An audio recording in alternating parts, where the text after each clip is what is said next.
Jordan, taking over Chicago. I'm Jonathan Coachman. You're tuned in to the NFL on EA Sports. Coming up, running back Jordan Howard, fresh off 100 yards a week ago, as it'll be the Kansas City Chiefs taking on the Chicago Bears. With that, let's get out to venerable Soldier Field in Chicago.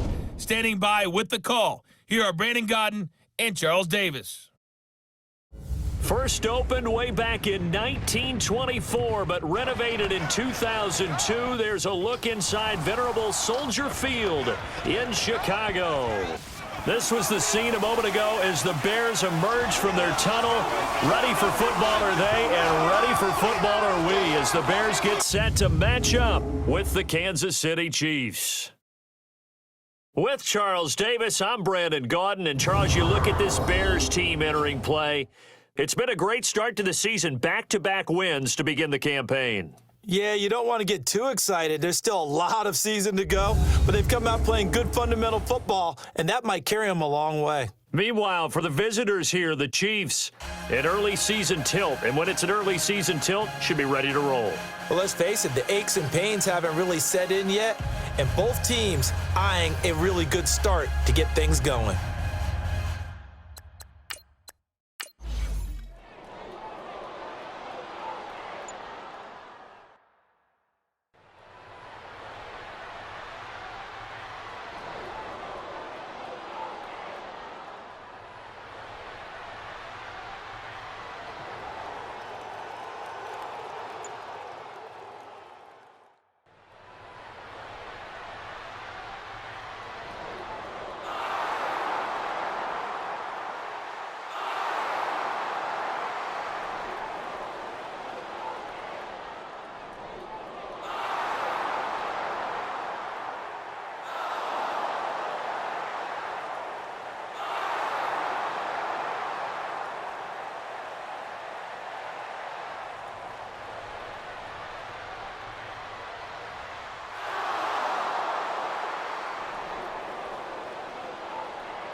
play action. Now Trubisky. Pressure comes, and Trubisky goes down. Defense went 3-4. They got some push from the inside. And this is something in a 3-4 you don't normally get because the nose tackle who got the sack, he's usually responsible or ends up getting double-teamed and sometimes triple-teamed.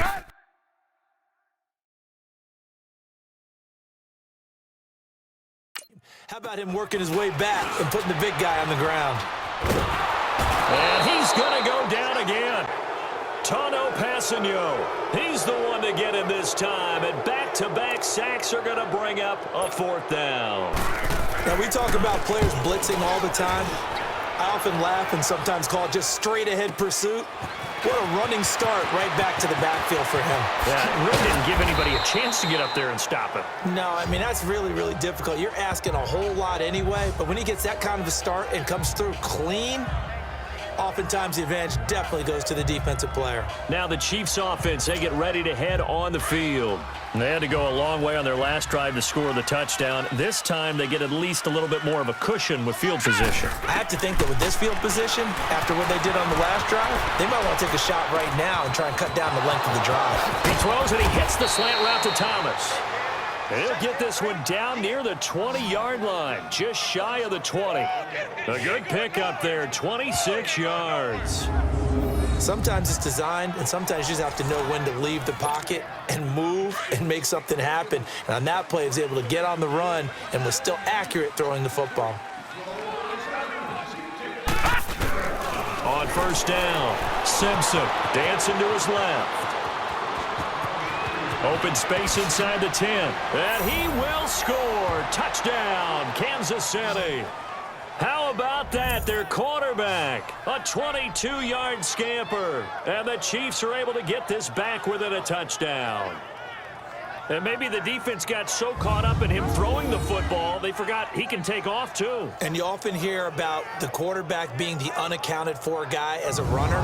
Well, even on a passing play, he's unaccounted for as a runner, and he turned it into a nice gain. A very nice run, and it turns into 6 points. Back to throw. Simpson, flush to his right. And he will get into the end zone as a 2-point conversion is successful, and the lead is down to a field goal here in the 4th. Well, I guess the coach looked at the 2-point cheat sheet, said go for it, get it to a 3-point game, and they did it. Yeah, and sometimes you just throw out time of game. You don't worry about that. There's just a feel sometimes in making that call, and he felt good about what he had for a 2-point conversion, and now they're only down 3 and feeling great about themselves.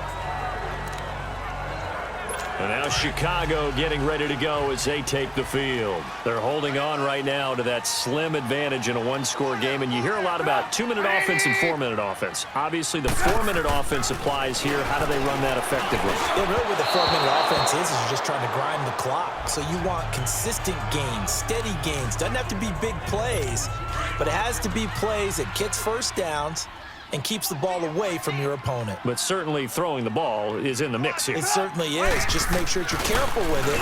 And again, get those first downs, keep possession of the football. Rolling to his left. And he will avoid the contact as he slides to a stop. He'll wind up getting 4 there on his own, but it will leave him now with a 3rd down situation.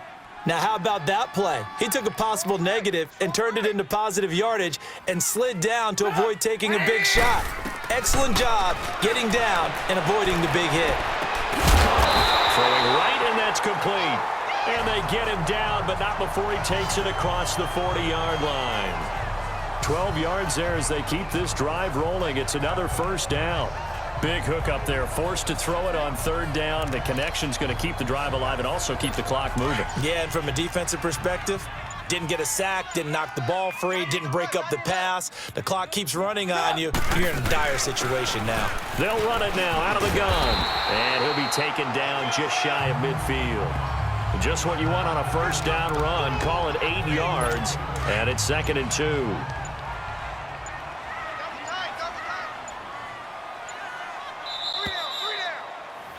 Time for a break.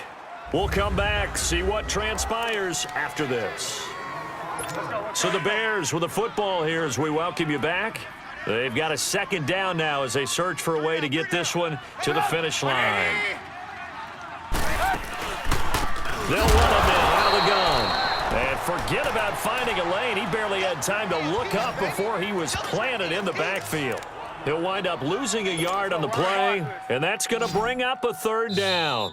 Now here's a defensive timeout called by the Chiefs as they'll talk it over here before what will be an important third down.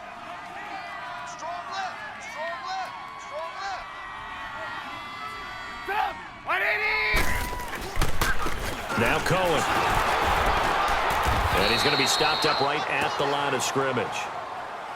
Now a second timeout called for by the defense, as he'll get it with still 1:20 left to go in the game. Here's Pat O'Donnell now, as they're forced to kick for the 6th time today. And he was looking for the checkup bounce, didn't get it. That scoots all the way into the end zone now for a touchback. And now here comes Kansas City. They're only in need of a field goal, a decent amount of time on the clock. So tell me if I'm wrong. You don't have to be too panicked here. No, not at all. I agree with you. And this is where your preparation and your confidence comes into play. They've worked on these situations. Yeah, they practice this all the time. They practice it all the time. They know what they want to get done. And in a lot of cases, the great competitors, they love this situation. They think they can go ahead and get it done. They practiced it. We'll see if practice makes perfect. Big yardage there on the scramble. It gets them a first down. How many times have we seen this late in the fourth quarter? Because you know the pass rush is getting after him, and they get upfield, get that great push, and what do they create? Space, and he takes off. Here we go now. He's back to throw. Forced out to his left. And he's able to get this one down to the 40-yard line. That goes for a Chiefs first down, 14 yards. As a rookie quarterback, that's exactly how you endear yourself to your teammates. Give it up for the cause. It's also how you end up on the training table, too. Yeah, it's a catch-22. Coach doesn't like it. Teammates love it. Where do you fall on it? Well, I fall on wanting to do up to your teammates, but pick your spots. Be smart about it. They need you for the full season. Yeah, the rookie's going to learn as he goes. And a timeout coming in. This will be their final one with 10 seconds remaining.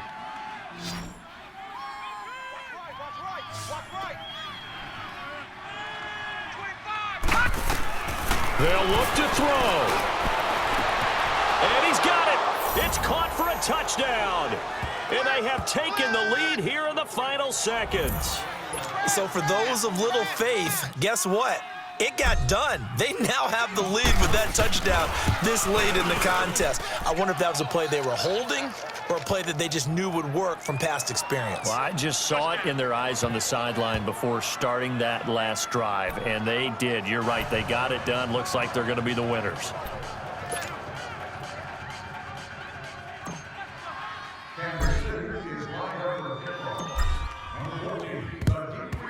And the Bears hands team able to pounce on it and get the football. Well, fourth quarter, they felt like they needed the football back. Unfortunately, they couldn't get it.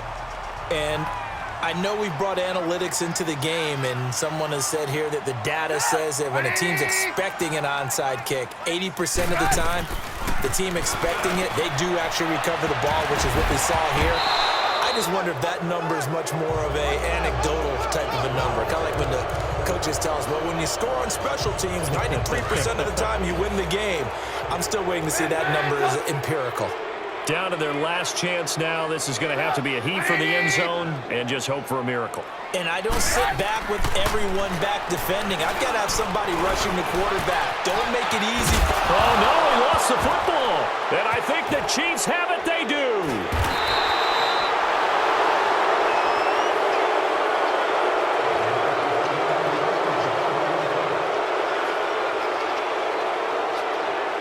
A great come-from-behind victory in this one, Charles. And really the difference, obviously, was that fourth quarter. They dominated. And it has to start with believing that you can make that comeback. Because we've been in games before. We've done games where you just look at one team and realize they have no chance of making it back. Not in the one we just saw here. They did it, and they did it well. So that's a wrap. For Charles Davis, I'm Brandon Gaudin. And this has been a presentation of the NFL on EA Sports.